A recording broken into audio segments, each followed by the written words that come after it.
Dulu Belanda menjajah Indonesia bukan karena Indonesia punya emas, mangan, tembaga, nikel dan lain sebagainya, batu bara. Tapi Indonesia punya yang namanya greenhouse. Ini kan jawaban atas perubahan iklim tadi itu, ya kan?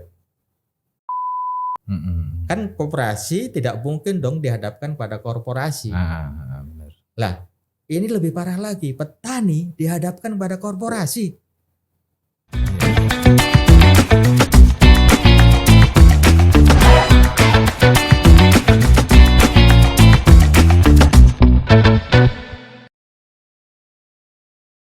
Halo Tribuners, jumpa lagi dengan saya Bebet Hidayat dalam podcast Tribun Jatim Network. Kali ini kita kedatangan seorang tamu yang sungguh istimewa. Beliau adalah Mas Ana Lutfi, teman karib saya yang dulu sempat menjabat di legislatif DPRD Jatim, sekarang menggeluti dunia pertanian sebagai Presiden Republik Durian dan owner Alam Lestari Group. Yuk kita sapa Mas Ana Lutfi. Halo Mas Ana Lutfi. Sehat Mas Bebet? Alhamdulillah sehat. Mas Ana. Assalamualaikum para Tribuners yang berbahagia. Jawa Timur lagi dingin ini, musim hujan soalnya. Musim hujan ya.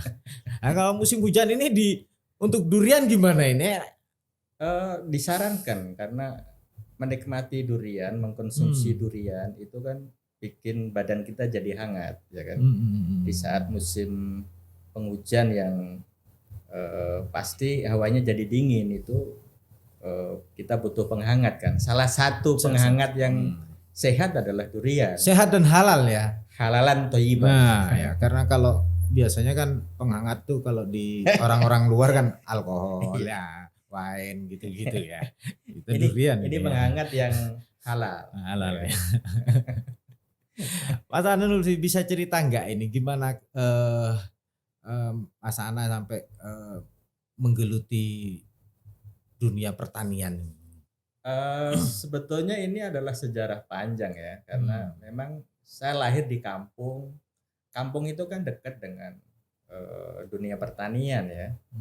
Saya sejak kecil sudah biasa diajak ke sawah oleh bapak dan itu membekas ya, termasuk kemudian mempengaruhi lah ya kan, mempengaruhi spirit dan lain sebagainya yang kemudian saya melihat ada dua faktor sebetulnya. Melihat bahwa dunia pertanian itu punya potensi yang besar dan di saat itu saya melihat negara itu belum begitu serius menangani sektor pertanian yang sungguh luar biasa ini gitu. Oleh karena itu di sebagian teman mengatakan Lutfi ini sedang melalui masa pertaubatan ini. Saya sampaikan ke teman-teman, bukan tobat ini adalah panggilan ya. Setelah berkecimpung di dunia politik sekian lama, pernah di DPRD provinsi, tahu tentang bagaimana pemerintah memberikan porsi dan perhatian atas dunia pertanian dan lain sebagainya. Saya ingin secara total ya itu tidak hanya total itu maksudnya tidak hanya bicara normatif ya, tapi saya terjun langsung nih ya kan, bagaimana kemudian sektor yang punya potensi besar itu berangsur-angsur membaik kondisinya, karena juga kita melihat ini ada komunitas petani, ada komunitas yang begitu besar jumlahnya, tapi semakin ke sini itu kondisi ekonominya tidak lekas membaik gitu. Ini kan problem, ya kan? Ada paradok gitu. Ada potensi besar tapi yang menggeluti semakin miskin gitu. Produksinya juga semakin menurun gitu. Di tengah sebetulnya ada problem kita di mana Indonesia dan dunia sesungguhnya akan hadapi yang namanya krisis pangan. Ini kan bukan persoalan yang serius. Kalau saya bilang persoalan yang maha serius, sangat serius, tapi baru mendapat respon yang sekedarnya, ala kadarnya gitu. Sungguh memprihatinkan. Ya, di tengah keprihatinan kita tidak hanya mengkritik, tapi kita ingin memulai dari sebuah community yang belum besar dulu ya memang ya. Tapi ini terus bergerak, kita terus bergerak. Kampanye besarnya adalah green economic sesungguhnya. Jadi kampanye besarnya green economic. Green economic itu bagi saya adalah jawaban atas 3 problem besar dunia. Problem perubahan iklim yang ekstrim, problem krisis pangan dan energi, problem bahwa kita sedang menikmati kerusakan lingkungan itu menurut saya bisa dijawab dengan sebuah konsepsi besar, yaitu konsep green economy. Green economy kemudian kita turunkan menjadi sebuah konsep integrated farming. Ya. Gitu. Itu bisa terangin nggak itu gimana Mas konsep integrated economy? Jadi saya ingin memberikan penjelasan yang utuh tentang bagaimana sesungguhnya membangun sektor pertanian itu. Karena khalayak banyak memahami dunia pertanian itu hanya bicara bagaimana menanam jagung, menanam padi, menanam kacang, yang itu terkait dengan bagian dari salah satu aja. Ya. Jadi ngomong pertanian tidak hanya bicara itu, tapi juga bicara tentang bagaimana terkait dengan hortikulturanya, bicara juga tentang peternakannya, bicara juga tentang perikanannya, bicara juga tentang kehutanan. Jadi ada 6 subsektor yang harus integrated, yang harus menyatu. Oleh karena itu saya turunkan lagi konsepnya integrated farming, one zone, 10 produk, basisnya desa, basisnya teknologi tepat guna, 10 produk, basisnya digital. Jadi satu kawasan 10 produk. Kita kenal satu konsep dulu Pak Bas Sofi, Gubernur Jawa Timur almarhum, itu pernah menelurkan sebuah konsep one village one product. Satu desa satu produk. Bagi saya tidak masalah, tapi tidak cukup. Ya. Jadi petani tidak boleh hanya melahirkan satu produk, mesti multi produk. Ya. Dalam satu bidang lahan yang digeluti. Dalam sebuah kawasan. Jadi gini Mas Robert, jadi mungkin orang tidak begitu mendalami karena mungkin agak abai bahwa desa sebagai sebuah potensi di dalam sebuah negara itu kita menemukan ada lahan-lahan kosong yang kemudian kita kenal namanya itu lahan tidur. Di desa itu ada kawasan persawahan. Kawasan persawahan memang biasa dipakai untuk tanam padi, kacang dan jagung ya, atau ketela ya. Yang kita siapkan sebuah konsep tadi tidak mengganggu lahan persawahan, tapi kita ingin memanfaatkan lahan pekarangan. Lahan pekarangan itu yang ada di samping kiri, kanan rumah, belakang rumah, yang itu ada tanamannya, tapi bukan tanaman produktif. Ya. Lah itu yang mau kita sulap menjadi lahan-lahan produktif. Nanti ada greenhouse untuk tanaman-tanaman hias, ada greenhouse untuk vanili, ada greenhouse untuk kemudian bisa untuk melon, ya, greenhouse untuk cabai dan lain sebagainya. Jadi kita sedang menyiapkan sebuah ekosistem pertanian terpadu, ya. Penting itu, ekosistem itu penting. Kita bicara pangan tapi tidak dengan merusak lingkungan. Ini kan ada sebuah konsep besar tapi ada efek terhadap lingkungan gitu. Nah, ini yang kita ingin jaga. Jadi one zone 10 produk itu satu kawasan 10 produk, basisnya desa, basisnya teknologi tepat guna, basisnya digital. Kenapa teknologi tepat guna kita hadirkan? Karena kita ingin ada produk-produk turunan yang dilahirkan. Di samping kita ingin juga bicara pertanian itu dari hulu sampai di hilir. Jadi sudah lama hilirisasi ini relatif tidak terpikirkan, padahal hilirisasi pasca panen pasar ini menjadi sesuatu yang penting. Tidak boleh dong petani hanya disuruh nanam, misalkan nanam porang nih, disuruh tanam porang seluas-luasnya, tapi kemudian pasarnya tidak disiapkan. Nah, porang itu kan pasarnya bukan di Indonesia, lebih besar kan untuk Tiongkok, untuk Jepang, untuk Korea. Mestinya ada, misalkan dalam konteks porang itu mestinya ada yang namanya perjanjian bilateral antara Indonesia dengan negara yang banyak mengkonsumsi itu, biar kemudian ketahuan sebetulnya Tiongkok itu 1 tahun butuh berapa juta ton sih porang ini misalkan. Ini kan harus ada kerjasama ya bilateral, biar kemudian yang di hulu itu tidak kemudian menangis. Mas Lutfi ini kan banyak juga yang mengeluh gitu. Mas Lutfi ini gimana? Kita ini tanam porang banyak, sudah terlanjur tanam, tanam dan panen, loh harganya murah. Sementara modal yang saya pakai ini sebagian pinjem bank loh Mas Lutfi. Masa ini orang mau usaha ya kan? Tapi kemudian malah sebagian aset harus dijual karena harus nutup pinjaman. Nah, begitu. Ini kan sebuah persoalan yang mestinya kita harus jeli gitu kan. Ya mestinya negara yang punya tanggung jawab besar itu kan begitu. Lah kita sedang meracik, meramu, memformulasikan bagaimana hulu dan hilir ini berjalan beriringan dengan baik. Biar kemudian kalau petani menanam itu tidak merugi.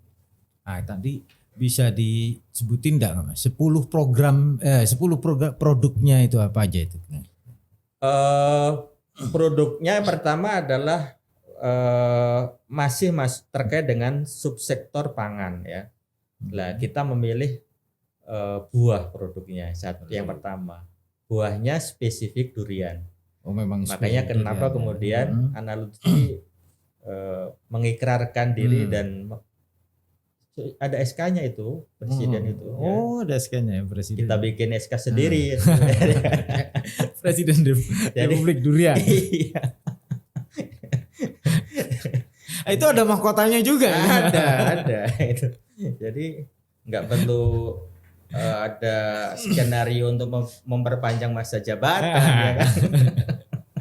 Nggak perlu. Jadi produk pertamanya buah. Buahnya ada juga apokat, buahnya juga ada pisang, juga ada kemudian. Itu selain durian ya? Selain durian ada, tapi itu ada pelengkap aja. Yang utama durian. Nah, kenapa durian? Durian itu adalah raja buah.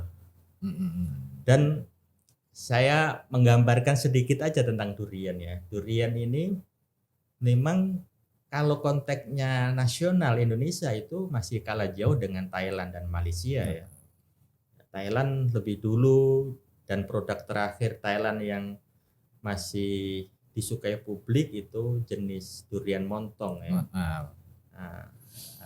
Thailand itu memang agak ditinggal oleh Malaysia dalam konteks Malaysia melahirkan produk varietas unggul, karena Malaysia belakangan itu publik yang terutama pecinta durian, para maniak durian itu ada jenis musangking, ada jenis blackthorn, ada duri hitam. Yang terakhir yang harganya mahal banget itu ada jenis tupai king. Itu Malaysia. Jadi memang serius Malaysia itu. Serius itu tandanya salah satunya dengan melahirkan varietas baru. Varietas baru itu kan bisa lahir kalau ada institusi yang concern untuk melakukan sebuah penelitian gitu kan. Di Indonesia sendiri belum. Indonesia enggak, masih kelihatan keseriusannya rendah lah. Ya kan? Lah saya bagian dari Indonesia yang serius. Ya. Serius untuk bikin model itu ya kan, bikin model perkebunan durian, walaupun 2,5 tahun saya baru menanam kurang lebih 25 hektar ya. Mas, kalau durian ini ya, setahu saya itu durian itu kan lama. Ya. Terus panennya juga setahun sekali. Nah, kalau saya jadi misalnya jadi petani kan agak apa ya investasinya juga agak lama nih. Gimana ini Mas? Iya, jadi dulu mbah-mbah kita termasuk orang tua kita itu mengenal durian itu salah satunya ini tanaman yang bisa dinikmati kurun waktunya lama gitu ya. Terus kemudian ini ditanamnya di dataran tinggi di atas misalkan 300 mdpl. Lah, atas perkembangan ilmu dan teknologi, dua hal ini sudah dijawab. Ternyata jenis-jenis yang tadi saya sampaikan, Blackthorn, Musangking, Tupai King, Bawor, Super Tembaga itu kategorinya kalau dalam bahasa Jawa genjah. Genjah itu cepat panen. Jadi 3,5 tahun sampai 4 tahun bisa dipanen ya. Nah, dan itu bisa ditanam di ketinggian berapapun. 50 mdpl pun bisa. Misalkan di Bangkalan, misalkan di Surabaya memang belum ada ya. Tapi saya tertantang sebetulnya ya di daerah-daerah yang agak di pinggir misalkan di Tandes yang ada lahan-lahan yang masih belum dimanfaatkan itu bisa ditanam, asalkan sebetulnya yang paling menjadi sebuah kunci budidaya ini adalah adanya air. Ya. Air. Jadi tadi itu kan produk pertamanya durian, buah yang spesifik durian. Lah itu masa tanamnya 3-4 tahun ya. Terus panennya ya ketika masa sudah ditanam setahun sampai berapa kali? Selama 4 tahun itu kalau biasanya kan durian itu setahun panen sekali. Sekali ya. Jadi ini lagi-lagi juga bagian dari perkembangan ilmu dan pengetahuan. Jadi saya sedang belajar serius dengan Pak Hilal Hamdi. Pak Hilal itu dulu mantan Menteri Tenaga Kerja zamannya Gus Dur. Jadi beliau 5 tahun terakhir sangat concern di dunia perkebunan khususnya durian. Beliau dengan tim yang kebanyakan dari teman-teman IPB itu bisa membuahkan durian setahun 3 kali. 3 kali. Lah ilmunya ini sedang kita serap ya, biar kemudian tadi itu jadi produktivitasnya biar lebih tinggi. Jadi sepanjang tahun bisa berbuah. Insya Allah dengan ilmu yang sudah diuji cobakan di beberapa titik. Jadi ilmu pengetahuan membuktikan bahwa ada fakta yang orang dulu tidak melihat. Misalkan durian bisa berbuah 3 kali, terus durian bisa berbuah dengan istilah genjah tadi itu cepat berbuah, itu hari ini bisa kita temukan fakta-fakta itu sekali lagi atas pengaruh ilmu pengetahuan. Tadi satu produk gitu ya masih yang lain yang 9 sisanya apa itu?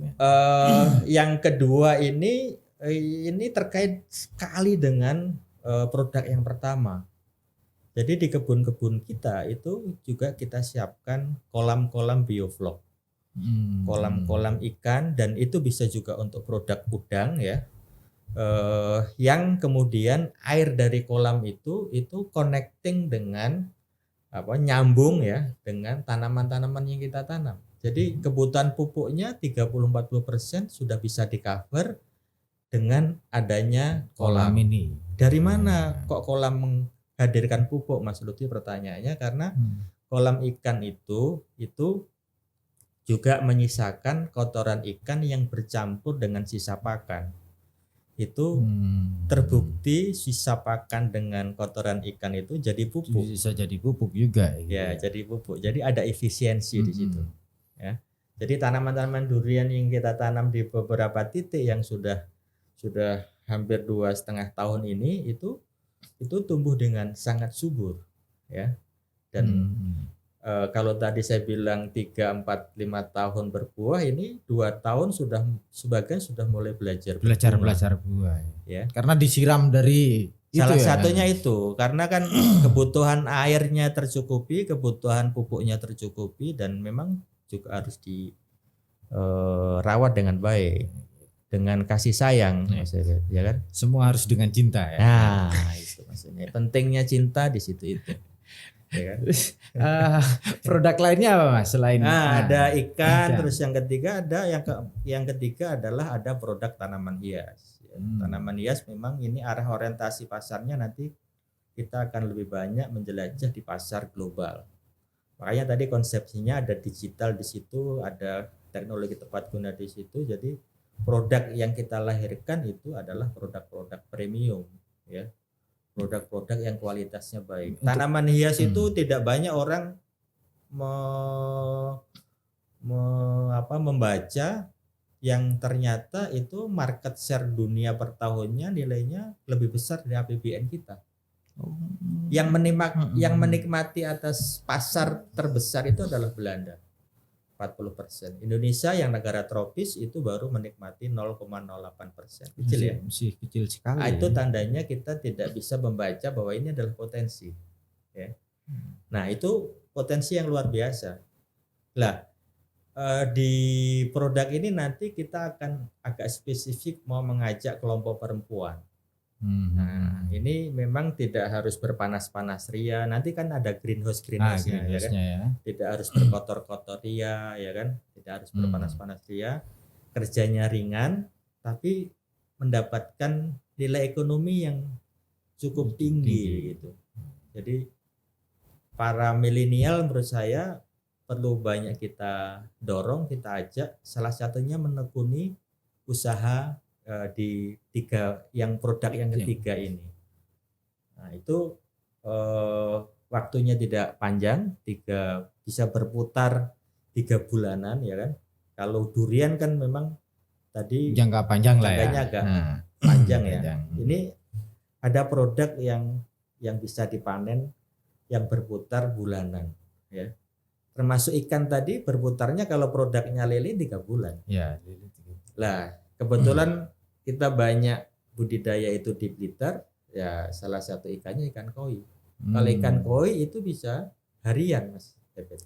Oh ikan koi ya jadi harian ya? Harian ya, tergantung kita mau jual ukuran berapa senti. Oh iya. Ada yang gede, ada yang kecil, ada yang besar. Kalau yang besar memang nilainya tentu lebih. Tapi Blitar memang pusatnya koi. Koi Blitar itu orang mengatakan koi terbaik lokal ya. Yaitu faktor alam. Ya. Terus yang berikutnya ini produk yang bisa menjawab kebutuhan harian. Yaitu produk sayur mayur. Oh, selain tanaman hias ada sayur mayur juga ya. Ini untuk menjawab kan Mas Lutfi, kalau saya tanam durian nunggunya lama nih. Ya kan? Kalau ada ikannya juga harus bulanan nih, ya kan? Terus juga tanaman hias juga bulanan. Terus ini ada produk yang bisa dinikmati harian, Bapak Ibu sekalian. Apa itu? Sayur mayur tapi ini organik gitu. Kenapa organik? Karena kita juga membaca masyarakat kita itu kesadaran atas sehat, makanan itu kan sehat ya, semakin tinggi kan ya. Oleh karena itu, dan itu mahal biasanya. Tentu harganya lebih baik lah ya. Lebih mahal lah ya. Jadi ada produk sayur mayur. Ya. Nah nanti memang yang sayur mayur ini juga banyak melibatkan kelompok perempuan. Kerjanya nggak terlalu berat ya kan. Kan kemudian atas kebutuhan hariannya bisa dicukupi. Tidak hanya kebutuhan harian, karena kalau ini volumenya banyak yang dilakukan, yang dikerjakan, tentu bukan uang kecil juga. Gitu. Iya. Bisa gede juga kalau ya. Terus yang berikutnya produk peternakan. Jadi tadi itu sudah ada subsektor pangan, terus hortinya ada sayur itu ya. Terus buah termasuk horti. Yang ketiga itu ada ikan tadi, subsektor perikanan. Terus berikutnya ini yang produk 5 itu masuk di subsektor peternakan. Peternakannya boleh apa aja begitu ya. Boleh sapi, boleh kambing, boleh kelinci, boleh ayam, boleh bebek begitu. Tergantung masyarakatnya yang tadi berbasis desa itu kemauan terbesarnya untuk budidaya apa ternaknya itu. Kalau di Blitar itu kan Blitar itu identitinya salah satunya selain koi itu kan ayam. Ayam ya. Walaupun terakhir ternak peternak rakyat itu menjerit karena harga pakannya tinggi sementara harga jual telurnya rendah. Nah, itu juga saya mau meminta kepada pemerintah daerah untuk bikin terobosan agar kemudian peternak rakyatnya itu bisa bertahan. Peternak rakyat ini kan nggak bisa bertahan terus kalau posisinya produknya murah, telurnya murah, pakannya mahal gitu kan. Yang kuat bertahan siapa Mas Lutfi? Tentu ya korporasi besar. Siapa korporasi besar? Ya saya bilang itu ada Jatwa, ada Pokpan ya kan. Itu yang akan kuasai peternakan ayam di Indonesia kalau kemudian peternak rakyatnya tidak dilindungi, tidak dijaga. Jadi identitinya kalau Blitar salah satunya ayam. Kambing oke juga bisa berputar 3 bulan. Sapi bisa berputar 6 bulanan. Ya, maksudnya berputar itu secara ekonomi ya. Secara ekonomi bisa masyarakat menikmati. Bebek boleh juga. Jadi ada hasil peternakannya juga di produk yang ke-5 ini. Lah, peternakan itu juga menghasilkan kotoran, ya kan? Itu jadi pupuk juga. Nah, kotorannya itu dengan kita olah, kita fermentasi, jadi pupuk yang lebih bagus dari pupuk yang sedang diributkan setiap tahun itu. Pupuk subsidi itu kan setiap tahun diributkan, ya kan? Mesti ada masalah. Nah, itu masa negara agraris, gitu kan? Sektor pertaniannya berpotensi ngurus pupuk aja nggak bisa gitu.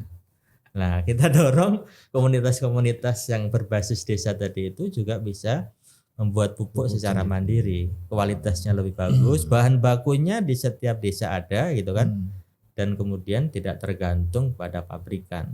Ya. Itu menurut saya penting, ada efisiensi. Orang bertani kalau mau untung agak banyak memang harus ada efisiensi kan begitu, ya kan? Itu yang ke-5 tadi. 5. Ya. Produk yang ke-6 dunia mengatakan bahwa Indonesia itu punya produk terlengkap di dunia. Namanya produk tanaman herbal. Tanaman herbal ini adalah nanti menjadi bahan baku untuk obat-obat herbal. Ya. Jahe, kencur, macam-macam. Banyak sekali. Banyak sekali. Toga ya. Toga kalau dulu dalam di masa Pak Harto dulu ada kebijakan masyarakat untuk bikin toga ya, tanaman toga itu. Nah, itu potensinya besar sekali. Ya. Apalagi masa pandemi ini kayak jahe empon-empon itu kan permintaannya meningkat. Tidak hanya permintaan di pasar lokal, regional, nasional, tapi permintaan pasar dunianya besar. Ya. Oleh karena itu, karena ada potensi yang luar biasa itu, kita ingin selain menyadarkan kepada masyarakat, kita ingin menunjukkan bahwa tanaman-tanaman ini itu berefek, tidak hanya berefek ekonomi, tapi juga berefek sehat gitu. Ya. Jadi itu produk yang ke-6. Produk yang ke-7 sesungguhnya kalau orang mau belajar tentang sejarah, dulu Belanda menjajah Indonesia bukan karena Indonesia punya emas, mangan, tembaga, nikel dan lain sebagainya, batu bara, tapi Indonesia punya yang namanya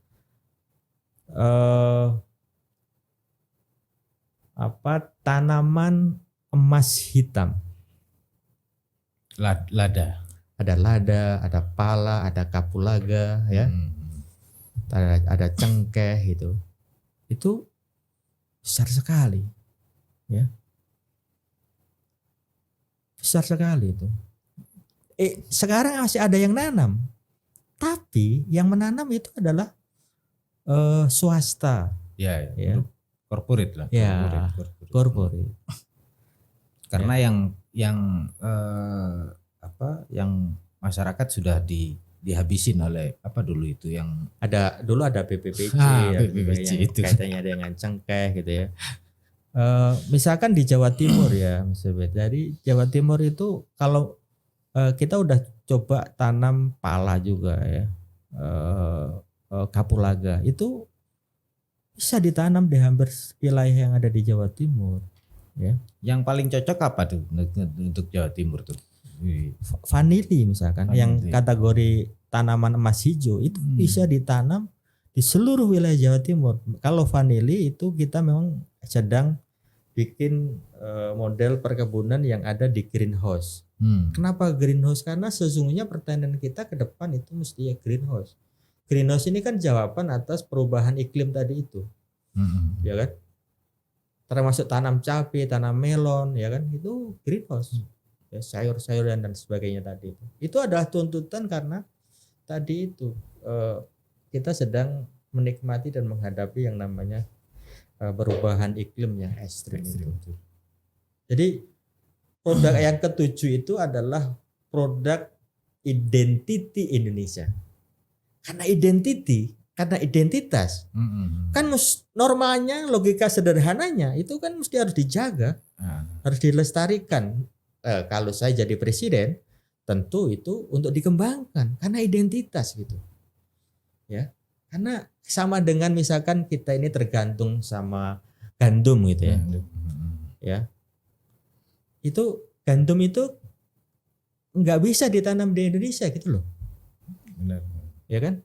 Kalaupun bisa produktivitasnya rendah, makanya importasi kita atas gandum itu 1 ton 11 juta ton. Ya kan? Itu identity di negara misalkan di Rusia ya kan? Di Ukraina itu memang produktivitasnya tinggi untuk gandum. Bisa juga di Australia, bisa juga di India, tapi kualitas gandum terbaik itu ada di sekitar Rusia dan sekitarnya itu. Ya. Lah kita itu punya identity lada, pala, cengkeh, termasuk tembakau, ya, termasuk kapulaga, rempah-rempah ya. Rempah-rempah itu terbaik di dunia gitu. Itu yang mestinya harus dijaga. Mestinya dijaga, dilestarikan dan kemudian dikembangkan dong. Karena ini tidak ada di negara lain. Ya, kalaupun ada itu kan nggak sebaik. Kualitasnya tidak sebaik. Iya. Termasuk vanili yang itu masuk tanaman emas hijau. Besar sekali. Jadi kalau mau sejahterakan petani kita itu mestinya arahnya ke sana. Yang tanam jagung, kacang, padi memang kita dorong produktivitasnya naik juga gitu ya. Tapi ada harus produk yang lain yang itu bisa menopang bagaimana kesejahteraan petani kita itu bisa berangsur-angsur berubah. Itu yang ketujuh, ya. Yang kedelapan, ya, itu ada yang namanya agroindustri. Ini yang saya bilang tadi di depan bahwa bisnis pertanian itu tidak hanya bicara di hulu, ya kan? Agroindustri ini menyangkut teknologi tepat guna, menyangkut bagaimana ada produk turunan. Karena kalau hanya misalkan petani cabai jual cabai, apalagi di musim panen raya itu kan bertahun-tahun terjadi bahwa petani cabai menangis mau petik aja loh, mau petik aja dia nggak bisa gitu, karena apa namanya produknya melimpah. Lah mestinya di sentra-sentra produk cabai misalkan atau bawang merah di Nganjuk misalkan itu mestinya harus ada produk turunannya. Bawang merah menjadi apa namanya bawang goreng kan, ya kan? Itu kan ada produk turunannya. Teknologinya gampang sekali, teknologi yang sederhana, ya kan? Jadi yang ke-8 itu mesti ada agroindustri, kita ingin tebalkan di proses hilirisasi. Jadi nggak boleh dong bertahun-tahun, berpuluh-puluh tahun petani ini hanya didorong kuat di proses hulu, ya kan? Hilirnya ke depan saya minimal proporsional lah ya. Kita sih berharap tentu hilirisasinya lebih tebal ke depan, lebih kuat ya, sehingga kemudian kesejahteraan itu akan hadir. Nanam tapi ada harapan, ya kan? Harapan tentang bagaimana petani mendapatkan uang yang lebih banyak gitu kan, sehingga kemudian kita menemukan petani kita itu tidak lusuh gitu, ya kan? Jadi ini nanam sayur nanti selain dikonsumsi kirain bikin apa ya gitu ya? Iya, ada produk turunannya. Ya, nanti kalau sayur dan lain sebagainya itu salah satunya akan kita jawab di sebuah zona yang kita tadi sampaikan, itu ada produk kulinernya gitu. Iya kan? Oh, bikin salad sayur. Betul, ya kan? Mesti harus ada produk turunan yang punya nilai tambah secara ekonomi. Jadi tadi yang ke-8, yang ke-9 itu ada namanya pusat studi dan pusat pendidikan dan penelitian untuk petani. Petani itu kan punya 2 problem mendasar. Problem kelembagaan, ada lembaganya. Pemerintah juga tahu itu ada banyak ini. Banyak macam-macam gitu. Ada KTI, ada KTNA. Tapi menurut saya lembaga-lembaga ini juga harus, saya ini kebetulan juga wakil ketua KTNA, saya sedang konsolidasi juga dengan misalkan kemarin saya baru dari Kediri itu ketemu dengan Mas Indro. Mas Indro ini menurut saya adalah salah satu petani contoh. Beliau sejak tahun 2003 tanam nanas, dan sejak kecil memang dikenalkan nanas oleh orang tuanya, ya. Terus kemudian dalam perjalanannya memang punya concern yang luar biasa, menemukan juga formulasi untuk kemudian menemukan nanas-nanas unggul. Ada yang kemarin kita lihat itu adalah nanas jenis pasir kelut 1 ya. Yang itu per kilonya harganya 6 sampai 8 ribu, rata-rata buahnya sekitar 2 kilo. Tadi saya sempat mampir papaya, kebetulan di dekat rumah itu ada papaya. Itu saya lirik harganya 40.000 satu buah. Iya. Mahal juga itu. Ya, itu memang jenisnya unggul gitu kan. Ya.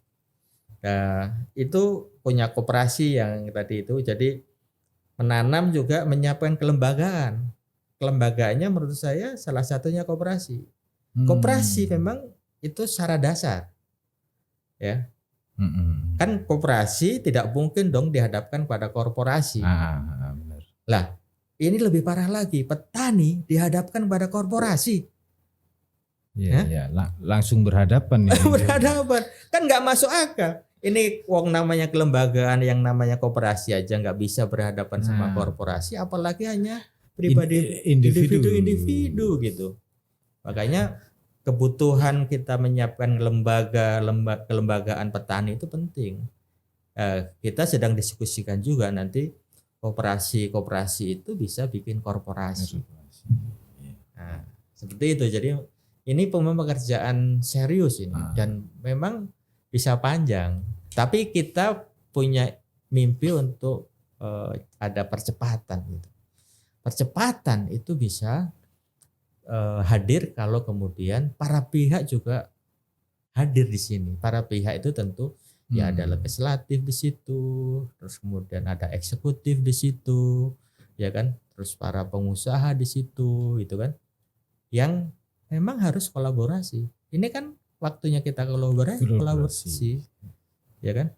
Mas, seandainya nih ya para milenial nih pingin, tapi kan dia punya keterbatasan misalnya lahannya hanya sebidang, 1 kapling lah. Kalau 10 kalau produk-produk yang 10 itu dimasukkan kayaknya terlalu padat deh gitu. Ya, itu ada pertanyaan-pertanyaan mendasar seperti itu ya. Memang tadi ketika saya menemukan, jadi begini, saya ini keliling Jawa nih. Ya kan? Mulai dari Jawa Barat sampai di Jawa Timur ini. Dari hasil keliling itu saya menyimpulkan ada yang namanya lahan yang tidur tadi itu. Kan ada pertanyaan Mas Lutfi, saya ini mau usaha yang tadi saya dengarkan dari apa yang disampaikan Mas Lutfi, tapi saya ini nggak punya tanah. Kita ini di Jawa itu rata-rata ada di desa itu 10 sampai 20 hektar lahan tidur. di desa itu sudah ada kelembagaan BUMDes, ya kan? Di samping kita ingin dorong BUMDes itu juga berusaha di sektor pertanian terpadu tadi. Kenapa itu harus kita dorong ke situ? Karena itu adalah basis potensi yang ada di desa. Nanti atas inisiatif kita juga bisa bikin koperasi. Jadi koperasi nanti bisa bekerja sama dengan BUMDes. Koperasi yang tadi itu yang melahirkan para inisiator di desa masing-masing. Jadi ada kelembagaan baru ya yang berupa koperasi yang kemudian berkolaborasi sama BUMDes. BUMDes itu tidak boleh mati. Ya. BUMDes ini kan amanah undang-undang. Ya kan? Lah saya kalau kalau semua BUMDes itu punya visi yang sama untuk membaca potensi ekonomi desa di sektor pertanian dengan pertanian terpadunya, itu tidak lama untuk kemudian BUMDes itu bisa hidup dan punya kekuatan ekonomi. Apalagi kemudian bisa bekerja sama dengan koperasi yang ditangani oleh para inisiator dan para profesional berkolaborasi membangun sebuah kekuatan yang dahsyat. Nanti juga ajak perguruan tinggi di sini. Kenapa perguruan tinggi? Biar terutama yang punya fakultas pertanian itu hasil-hasil risetnya nyambung dengan kebutuhan yang ada di desa untuk kaitannya dengan pembangunan BUMDes, dengan usaha di sektor pertanian. Tadi saya baca Bupati Kendal yang masih muda itu meresmikan BUMDes yang ada di salah satu desa di Kendal, desanya saya lupa, itu BUMDesnya salah satu usahanya kuliner. Ya. Lah, kuliner itu masuk di konsep One Zuntan's product itu masuk di poin yang ke-10. Ya. Jadi di poin yang ke-10 itu juga nanti di desa-desa itu ada titik-titik pusat-pusat kuliner. Ya kan? Terus juga desa itu menjadi tempat wisata. Jadi ini selain lahan untuk pertanian ya, bisa juga untuk wisata. Ya, jadi satu ini kayaknya. Betul. Jadi ini dahsyat sekali sebetulnya. Ada pusat-pusat kuliner di situ menjadi tempat wisata agro gitu kan. Terus kemudian ada pusat pelatihan untuk petani dan pendidikan, juga ada pabrik-pabrik dengan skalanya. Ya, pabrik-pabrik itu olah produk di kawasan itu, yang kita hasilkan di kawasan itu. Jadi ini akan menjadi kekuatan ekonomi yang tidak hanya dahsyat tapi maha dahsyat. Ya kan? Nah, salah satu persoalan yang sering muncul nih di kita itu kan selalu kalau panennya bareng itu kan overload. Overload itu pasti orang pada bingung nih mau dilempar ke pasar mana ini. Nah, ada nggak solusi untuk ini dari konsep yang? Iya, itu tadi masuk. Tadi saya di awal bahwa konsep ini juga memikirkan proses hilir. Ya, hilir itu di dalamnya ada pasar. Ya. Jadi saya termasuk yang protes kalau petani itu hanya dipacu, didorong untuk menanam, sementara pasarnya itu kemudian berantakan gitu ya.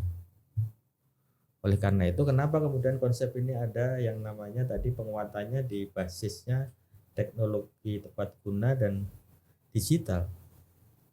Jadi produk ini premium ya, produknya unggul ya, yang pertama. Terus kemudian orientasi pasarnya tidak hanya lokal, regional dan nasional, tapi karena kekuatan di digital itu ini juga menjelajah di pasar dunia.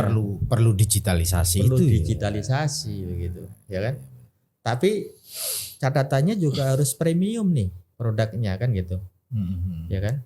Makanya yang tadi saya sampaikan itu produk-produk premium yang akan kita lahirkan begitu. Jadi digital adalah salah satu jawaban. Yang kedua adalah jawaban ada produk turunan dengan kehadiran teknologi tepat guna itu. Ya, jadi insya Allah ini racikan yang komplit lah, ya kan. Jadi kita racik secara komplit. Tentu memang tidak bisa ini serta merta gitu. Sumber daya manusianya harus disiapkan, ya kan. Dan para pihak harus diajak kolaborasi dengan baik. Ini akan segera hadir konsep ini, mewujud maksudnya itu secara utuh itu kalau kita bisa berkolaborasi dengan baik. Termasuk pihak perbankan kita hadirkan ini. Ini sudah ada contoh enggak ini? Beberapa produk sudah ada contoh, beberapa produk. Tapi untuk menjadi 10 itu sedang menuju. Itu ya. Sudah ada beberapa lokasi lah ya. Kalau orang ada anak milenial, teman-teman milenial nih pingin lihat kemana gitu kan, sudah ada tujuannya untuk lihat gitu ya. Iya, jadi memang nanti berikutnya kita harus diskusi podcast begini di lokasi yang sudah kita bangun, biar kemudian tidak kaleng-kaleng gitu. Ya, kita tidak hanya bicara, tapi kita melihat langsung nih, ya kan. Ini wujudnya ini, wujudnya ini, wujudnya ini begitu. Ya. Ini enggak sekedar omong, ini benar ada ini gitu ya. Iya, lokasinya. Kita tidak mulainya dengan ngomong. Jadi saya belajar dari sebuah perubahan ya. Sebuah agenda perubahan. Jadi saya memulainya dengan kerja. Baru kemudian saya secara gradual bicara. Saya sebetulnya agak puasa bicara sebetulnya ya. Tapi lebih banyak di lapangan bekerja begitu, sampai teman-teman bilang, "Mas sampean kok agak hitam begitu ya." Agak eksotik. Ya saya bilang ini adalah bagian dari berkah. Salah satu lokasinya di mana ini, Mas? Lokasinya salah satunya ada di Blitar. Jadi, Blitar ya. Di tempat kelahiran kita lah ya kan, yang kita awalkan ya kan.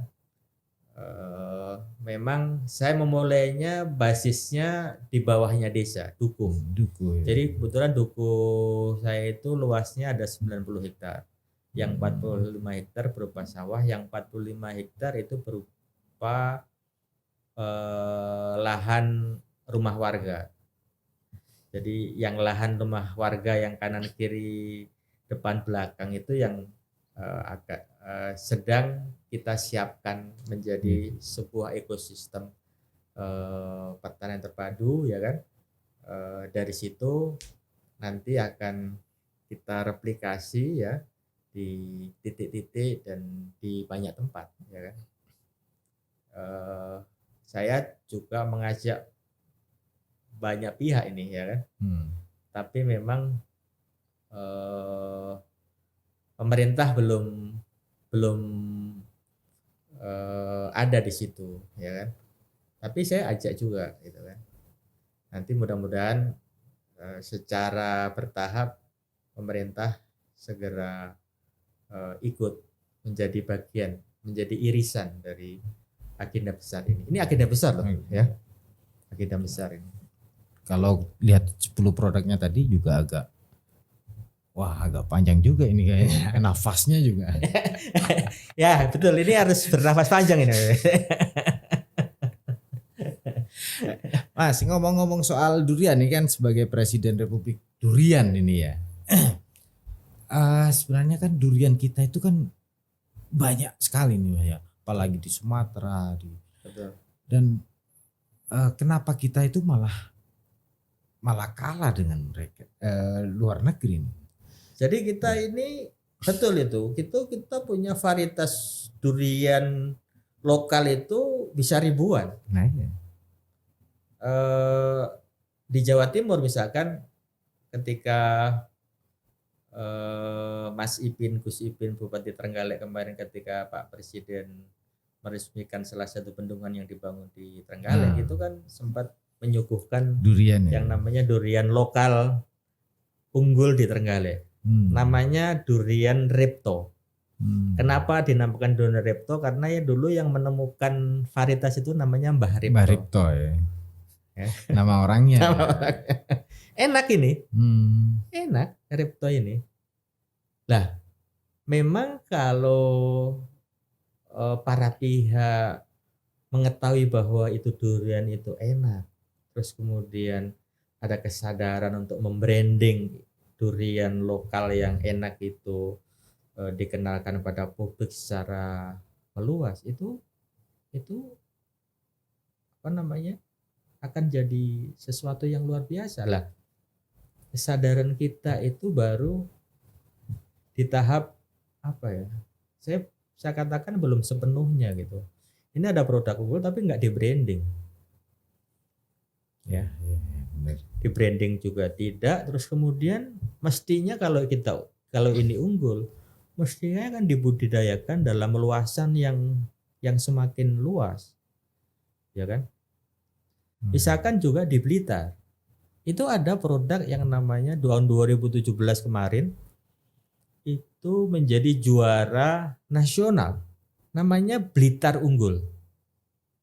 Duriannya nggak besar, kurang lebih 2 kilo lah, 2-3 kilo begitu. Itu saya merasakan nggak jauh beda dengan Musangking Malaysia yang per kilonya kalau di petani harganya sekarang 250.000 sampai 300.000. Ya. Nah, itu sama nasibnya. Tidak diluaskan lahan tanam badugul, terus kemudian tidak di branding, dibiarkan begitu. Ya. Akhirnya kalah dong, ya kan? Kalah dengan negara atau apapun itu yang lebih serius, mulai dari proses budidayanya memang dibikin skalanya industri, ya kan? Lah kalau petani kita itu kan yang tanam durian tapi 2-3 pohon, 4 pohon, 5 pohon. Tapi kalau bicara pada produk unggul itu kan harus skalanya harus industri. Ya kan?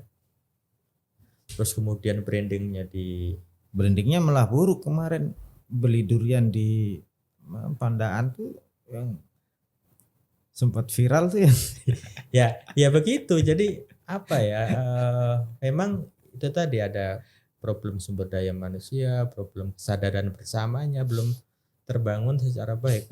Kalau Malaysia misalkan sama Thailand itu kan negara kan memang ikut campur itu, ya kan? Ikut campur memang. Ini kita serius nih, kita punya potensi nih, ya kan? Mulai dari anggaran untuk risetnya ada, ya kan, dialokasikan, sumber daya manusianya disiapkan, ya kan, lahannya di-plotting dengan baik, kan begitu, ya kan. Ini memang sudah mulai ada beberapa teman yang tanam durian 20 hektar, 30 hektar.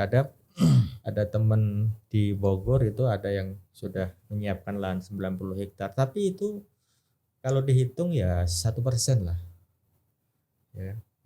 Masih belum seperti negara-negara lain ya. Masih belum. Malaysia masih kecil. Jadi masih komunitas-komunitas kecil itu. Negara belum hadir. Negara. Ya, negara belum hadir untuk serius betul bagaimana ini kita punya produk dikembangkan dengan baik. Ya. Ada misalkan di Ponorogo itu ada ada waduk yang terkenal itu. Di situ ada produk yang enak juga duriannya. Ya. Di hampir Wonosala misalkan, ya, itu ada, ya. Ada beberapa produk lokal yang enak. Gitu. Nah ini Mas Lur, kalau kita beli durian nih misalnya, ada tip enggak nih? Gimana sih cara milih durian ini yang enak gitu loh? Dan nggak sampai dibohongin kayak orang Surabaya yang kemarin beli di Pasuruan itu gitu loh. Ya kalau belinya di pinggir jalan itu kalau duriannya ada 100 yang enak bisa dihitung lah. Nah, gitu. Ya. Ya karena macamnya banyak, beragam, tidak dibudidayakan dengan baik ya kita agak sulit memang menemukan dari sekian banyak yang dijajakan di pinggir jalan itu yang enak. Oh. Ya kan? Itu mulai dari bagaimana dia memanen, kadang seringkali nggak bener, ya kan? Belum waktunya dipanen kan, Panen dulu. walaupun itu durian unggul, kalau belum waktunya dipanen ya jadi nggak enak. Malah Ya. kalah dengan durian yang packingan itu. Iya, yang frozen ya kan? impor itu. Iya kan. Jadi masih complicated lah. Ya, masih complicated. Makanya kita mau awali mulai dari bagaimana menanam itu secara baik, merawatnya dengan baik, nanti kemudian menyiapkan pasarnya dengan baik, karena pasarnya ini nanti akan datang sendiri, ya. Jadi karena konsepnya juga ada agrowisata tadi itu, pasarnya akan datang. Gitu. Jadi kalau ditanya tips tadi memang agak sulit. Saya misalkan saya di Blitar itu ada teman yang jadi pelanggan saya kalau kepingin durian lokal itu. Itu tipnya kalau nggak enak kembali. Oh. itu kan bisa kalau sudah jadi pelanggan. Ya. Jadi tipnya itu. Jadi kalau nggak enak kembali. Nah, ntar lagi ini kan puasa ini, Mas. Sementara kan banyak orang yang berpendapat nih, puasa kalau makan durian nanti perutnya ya, ada aman nggak sih kalau menurut Mas Lutfi? Menurut saya apa?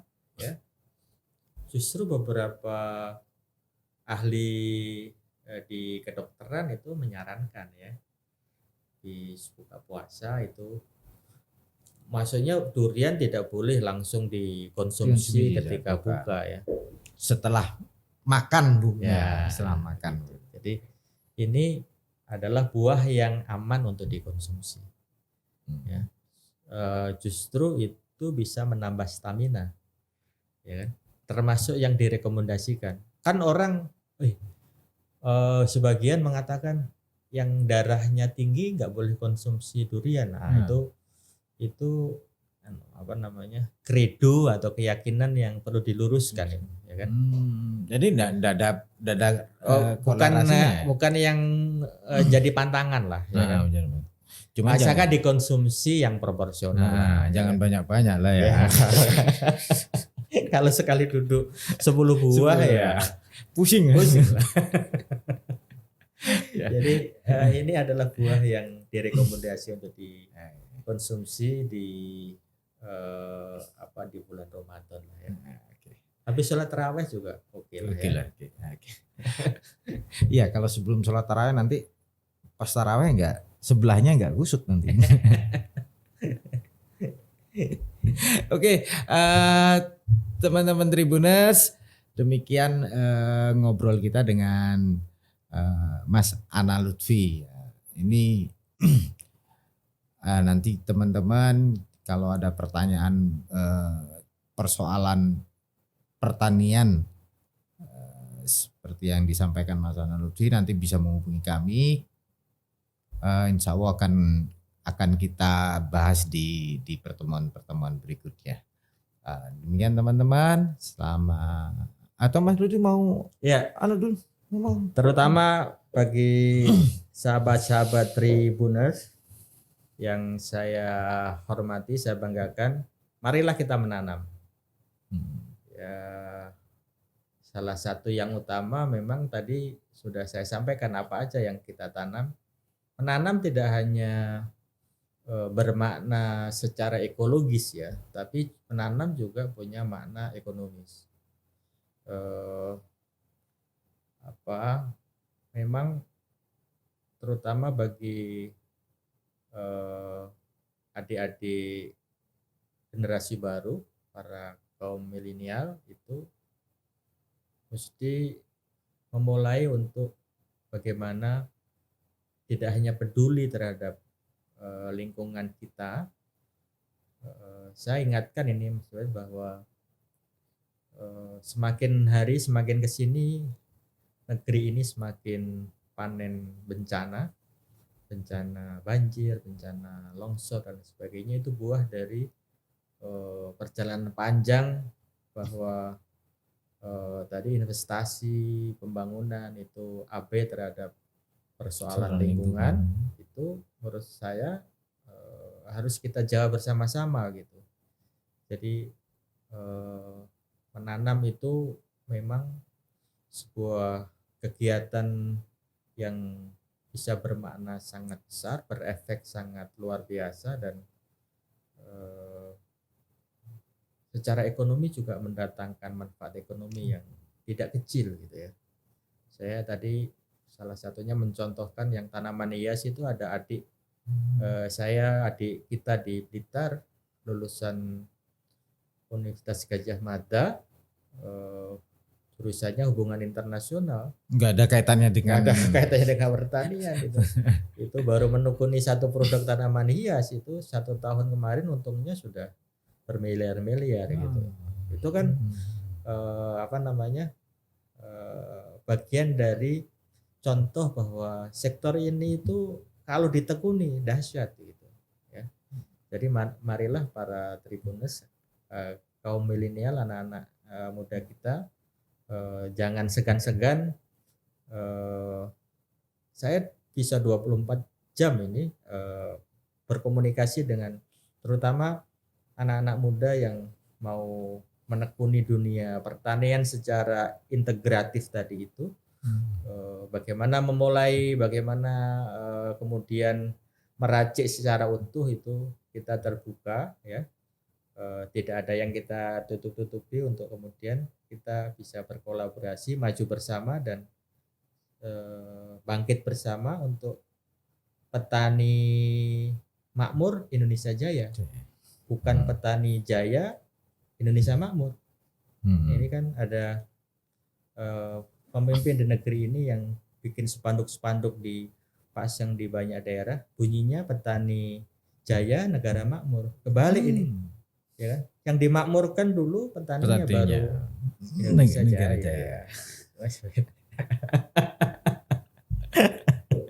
Jadi begitu Mas Wed. Saya terima kasih sudah diundang ngobrol. Mudah-mudahan nanti bisa berkelanjutan, karena ini kita juga mesti harus bekerja bareng dengan teman-teman media, terutama Tribun, grupnya Tribun lah ya kan. Ini kan jaringannya se-Indonesia ini, ya kan. Kita akan bekerja se-Indonesia ini, Mas. Ya. Kebetulan kita hari ini kan Tribunnews itu ulang tahun. Oh iya, selamat ulang tahun yang ke-12 ya. Tagline-nya itu aku lokal, aku bangga. Ya. Jadi nanti durian lokal harus bangga juga. Betul. Iya. Jadi durian-durian lokal yang enak-enak tadi kita tanam juga, ya kan. Bagian dari kebanggaan kita atas produk lokal.